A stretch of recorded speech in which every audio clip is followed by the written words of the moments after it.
नमस्कार दोस्तों, हमारे YouTube चैनल पर आपका स्वागत है। हम पढ़ रहे थे राजस्थान के किलों के सिलसिले को आगे बढ़ाते हुए हम आप चलते हैं जोधपुर। जोधपुर ज़िले में एक किला बना हुआ मेहरानगढ़ का किला। कौन सा किला बना हुआ? मेहरानगढ़ का। मेहरानगढ़ के किले के बारे में हम बात करें तो सबसे पहले हम बात करते हैं इसके निर्माण के बारे में। इसका निर्माण करवाया था 1459 में राव जोधा ने। आपसे पूछ लिया जाए कि मेहरानगढ़ के किले का निर्माण वो किसने करवाया? राव जोधा ने। कब करवाया था? 1459 में। आपकी तारीख आती है 13 मई।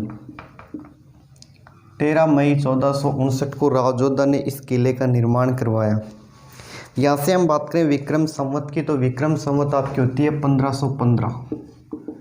विक्रम संवत 1515 में या ईस्वी सन 1459 में राव जोधा ने इस किले का निर्माण करवाया। देखो, मैं आपको यहाँ से बता दूं, विक्रम संवत और ईस्वी सन में 57 साल का अंतर होता है। यानी कि विक्रम संवत है वो ईस्वी सन से 57 साल आगे चलती है। राव जोधा के बारे में हम बात करें तो राव जोधा को राठौड़ वंश का वास्तविक संस्थापक मानते हैं। राठौड़ वंश का वास्तविक संस्थापक। पूछ लिया जाए कि राठौड़ वंश का वास्तविक संस्थापक किसको माना जाता है? राव जोधा को।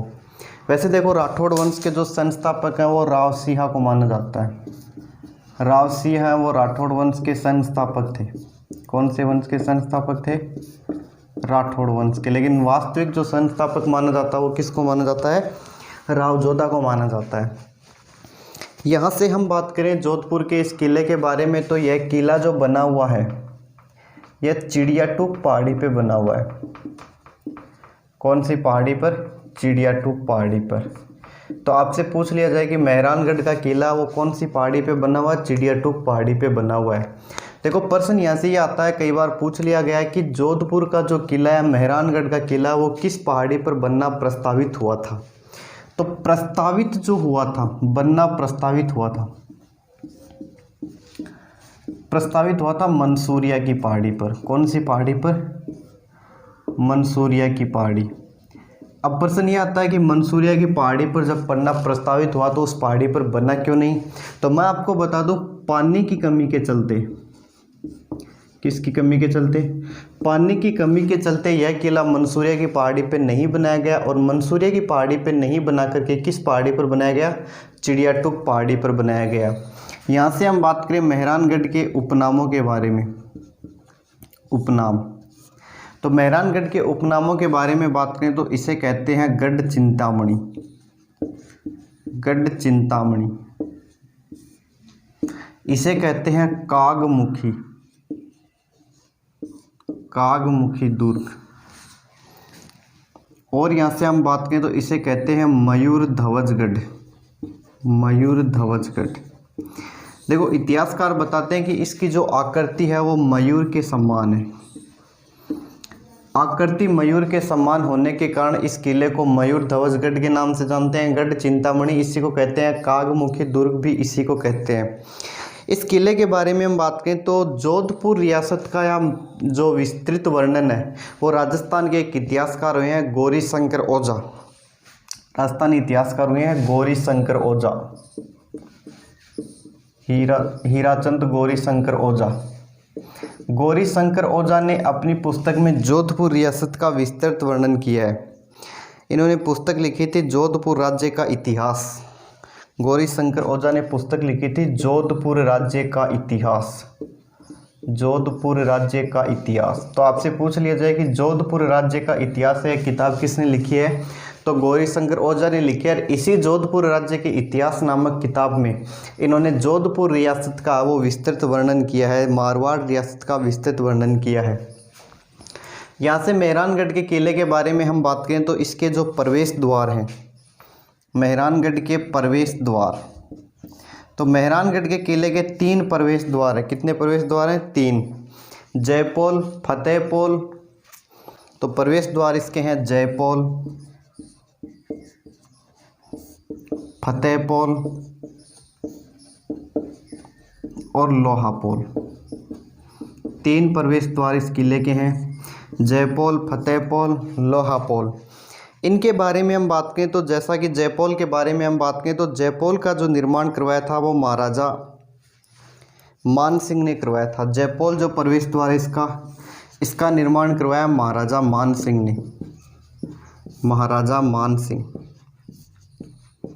महाराजा मान सिंह के बारे में हम बात करें तो महाराजा मान सिंह जोधपुर रियासत के वह शासक थे जिन्होंने ईस्ट इंडिया कंपनी के साथ संधि की थी।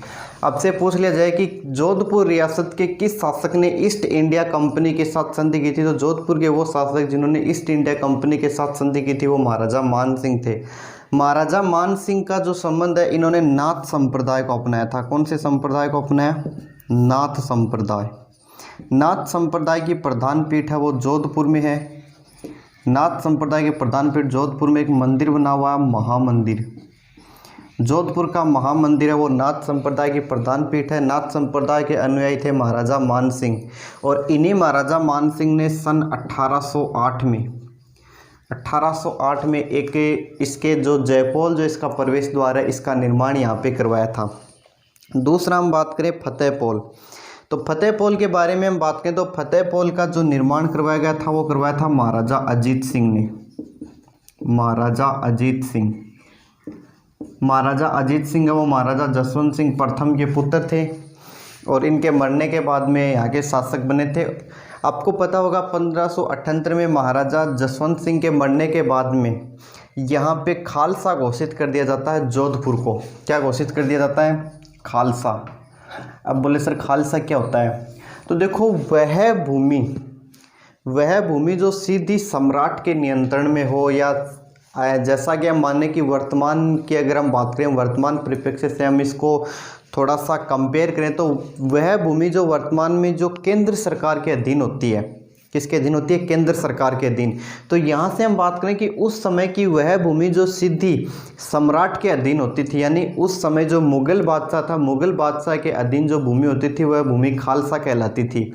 हालांकि यह जोधपुर रियासत जो थी वो महाराजा जसवंत सिंह जब उनकी मृत्यु हुई तो उस समय महाराजा जसवंत सिंह के कोई उत्तराधिकारी नहीं था, और उत्तराधिकारी नहीं होने के कारण इसको खालसा घोषित कर दिया गया था। खालसा भूमि वो सीधे सम्राट के नियंत्रण में होती थी।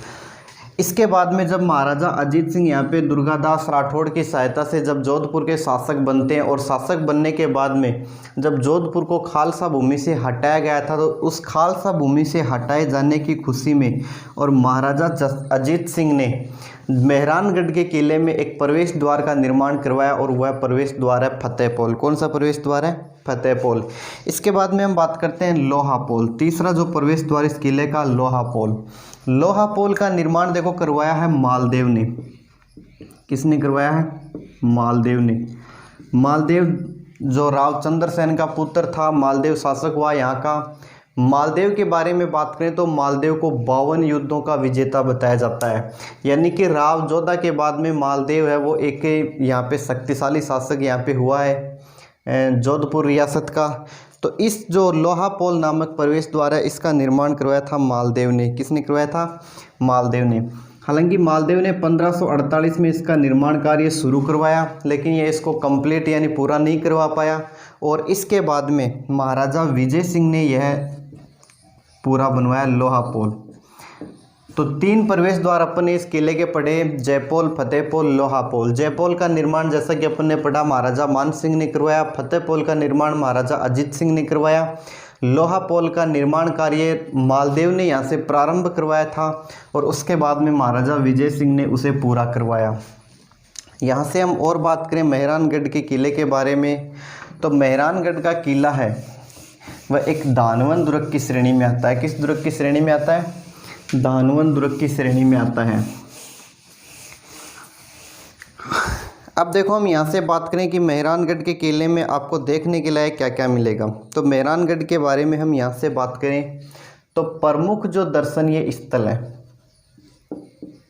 प्रमुख दर्शनीय स्थल है यहाँ पे चामुंडा माता का मंदिर, चामुंडा माता का मंदिर। इसके अलावा नागणेची माता का मंदिर, नागणेची माता का मंदिर, इसके अलावा चोखेलाव महल, मामा भांजा की छतरी,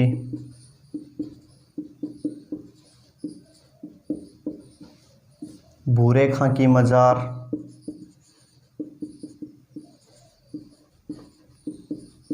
फूल महल,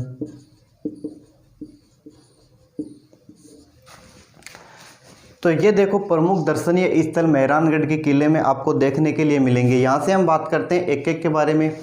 चामुंडा माता का जो मंदिर है, चामुंडा माता का मंदिर मेहरानगढ़ के किले में है, जहाँ पे वर्ष 2008 में नवरात्रों के दौरान भगदड़ मचने के कारण काफ़ी लोगों की मौत हो गई थी, जिसकी जांच के लिए राज्य सरकार ने चोपड़ा समिति का गठन किया था। कौन सी समिति का गठन किया था? चोपड़ा समिति का गठन। तो ये पूछा गया प्रश्न है, चोपड़ा समिति का संबंध किससे? तो मेहरानगढ़ के किले में चामुंडा माता के मंदिर में जो 2008 में भगदड़ मची थी, भगदड़ में जो काफ़ी लोगों की जान गई थी, उसकी जांच के लिए जिस समिति का गठन किया गया था वह समिति है चोपड़ा समिति। चामुंडा माता के बारे में हम बात करें तो चामुंडा माता ये राठौड़ वंश की आराध्य देवी है, राठौड़ वंश की आराध्य देवी। इसको आप ध्यान रखें, हालांकि इसके बारे में हम विस्तृत अध्ययन करेंगे सभी वंशों की आराध्य और कुलदेवियों के बारे में। राजस्थान की कुलदेवियाँ जब हम पढ़ेंगे अगला टॉपिक। चामुंडा माता वो राठौड़ वंश की आराध्य देवी है, जबकि यह गुर्जर प्रतिहार वंश की कुलदेवी है। कौन से वंश की कुलदेवी है? गुर्जर प्रतिहार वंश की कुलदेवी, गुर्जर प्रतिहार वंश। दोनों प्रश्न कंफ्यूज करने वाले प्रश्न है कि गुर्जर प्रतिहार वंश की कुलदेवी है चामुंडा माता, राठौड़ वंश की आराध्य देवी है चामुंडा माता। दूसरा हम बात करते हैं नागणेची माता के बारे में। तो नागणेची माता के बारे में हम बात करें तो नागणेची माता का जो मुख्य मंदिर है, मुख्य मंदिर इसका बना हुआ है नगाना गांव बाड़मेर में। मुख्य मंदिर कहाँ पर बना हुआ है? नगाना गांव, नगाना गांव पड़ता है आपका बाड़मेर में, जहाँ पे इन मंदिर में इनकी लकड़ी की मूर्ति है। कैसी मूर्ति है? लकड़ी की मूर्ति। लेकिन यहाँ जो मेहरानगढ़ के किले में जो नागणेची माता का मंदिर है एक बना हुआ है, नागणेची माता के बारे में हम बात करें तो यह राठौड़ वंश की कुलदेवी है। कौन से वंश की कुलदेवी है? राठौड़ वंश की कुलदेवी। आप देखो ये क्वेश्चन कंफ्यूज कर लेगा। राठौड़ वंश की कुलदेवी है, गुर्जर प्रतिहार वंश की आराध्य देवी है, गुर्जर प्रतिहारों की आराध्य देवी। अब देखो आप दोनों क्वेश्चन यहाँ से, चामुंडा माता वो गुर्जर प्रतिहार वंश की कुलदेवी है, जबकि नागणेची माता है वो गुर्जर प्रतिहार वंश की आराध्य देवी है। चामुंडा माता ये राठौड़ वंश की आराध्य देवी है, जबकि चामुंडा माता वो राठौड़ वंश की कुलदेवी है। तो ये दोनों क्वेश्चन है वो आपस में कंफ्यूज करते हैं। इसके अलावा चोखेलाव महल जो सबसे प्रमुख महल इस किले का वो इसमें बना हुआ है। मामा भांजा की छतरी, अच्छा प्रश्न है, कई बार पूछा गया कि मामा भांजा की छतरी वो राजस्थान के किस किले में बनी हुई है? तो मामा भांजा की छतरी वो मेहरानगढ़ के किले में बनी हुई है। मामा भांजा थे भीमा व गोरा, भीमा व गोरा। इनकी यशो गाथा इस किले के साथ जुड़ी हुई है, इनके बलिदान की जो गाथा वो इस मेहरानगढ़ के किले के साथ जुड़ी हुई है। इसके अलावा भूरे खां की मजार, फूल महल आदि दर्शनीय स्थल है वो इस मेहरानगढ़ के किले में आपको देखने के लिए मिलेंगे। मेहरानगढ़ के किले के बारे में हम और बात करें तो कुछ विद्वान इसे देखने के लिए आए थे। यहाँ से हम बात करते हैं, आप साथ साथ नोट्स बना सकते हैं। इसके अलावा वीडियो के डिस्क्रिप्शन में मैंने पीडीएफ का लिंक डाल दिया है, वहाँ से आप पीडीएफ भी डाउनलोड कर सकते हैं नोट्स की। हम बात करें तो एक व्यक्ति इसको देखने के लिए आया था, Rudyard Kipling, Rudyard Kipling. Rudyard Kipling ने मेहरानगढ़ के किले को देखने के लिए आया और देख करके यह इस किले से इतना प्रभावित हुआ, तो रुडयार्ड किपलिंग ने मेहरानगढ़ के किले को देख करके कहा कि इसका निर्माण मनुष्य तो करवा ही नहीं सकता, इसका निर्माण मनुष्य करवा ही नहीं सकता। अब मनुष्य नहीं करवा सकता तो किसने करवाया होगा? तो उसने बताया कि इसका निर्माण है वो या तो देवताओं ने करवाया है, देवताओं ने या परियों ने करवाया है। लो साहब,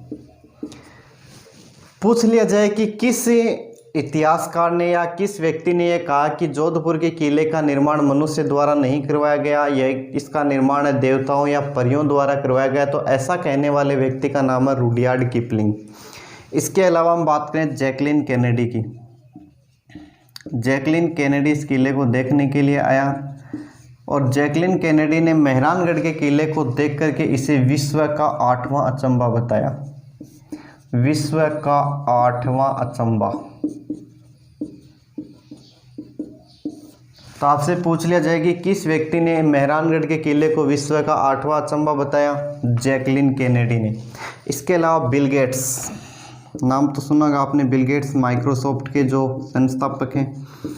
बिल गेट्स यहाँ पे भ्रमण करने के लिए आया था और बिल गेट्स ने जोधपुर के किले पर खड़े होकर के, इस किले पर खड़े होकर के जोधपुर शहर को ब्लू सिटी नाम दिया। क्या नाम दिया? ब्लू सिटी, यानी नीली नगरी। बहुत ही अच्छा प्रश्न है। जोधपुर शहर को ब्लू सिटी नाम देने वाले व्यक्ति या शख्सियत कौन थे? Bill Gates. तो जैकलिन केनेडी ने मेहरानगढ़ के किले के बारे में कहा कि इस किले का निर्माण देवताओं ने या परियों ने करवाया है। रुडयार्ड किपलिंग के अनुसार, जैकलिन केनेडी के अनुसार यह विश्व का 8वां अचंबा है, जबकि बिल गेट्स ने इस किले पर खड़े होकर के जोधपुर शहर को ब्लू सिटी नाम दिया। क्या नाम दिया? Blue city. यहाँ से मेहरानगढ़ के किले के बारे में हम बात करें तो ऐसा बताया जाता है कि इसके जो निर्माण कार्य में बाधा आ रही थी, यानी जितना निर्माण कार्य दिन में यहाँ पे करवाया जाता उतना रात में वापस ढह जाता। तो इस निर्माण कार्य में आ रही बाधा को दूर करने के लिए राजिया भांबी नामक व्यक्ति को इसकी नींव में जिंदा चुनवाया गया था। नींव में जिंदा चुनवाया गया, ऐसी मान्यता इस किले के बारे में है। और यहाँ से हम बात करें तो ऐसी मान्यता है कि करणी माता ने इस किले की नींव रखी थी। करणी माता ने इस किले की नींव रखी थी। तो आपसे पूछ लिया जाए कि मान्यता के अनुसार जोधपुर के किले की नींव वो किसने रखी होगी? करणी माता ने। करणी माता जो है यह बीकानेर के राठौड़ों की आराध्य देवी है। बीकानेर के राठौड़ों की आराध्य देवी।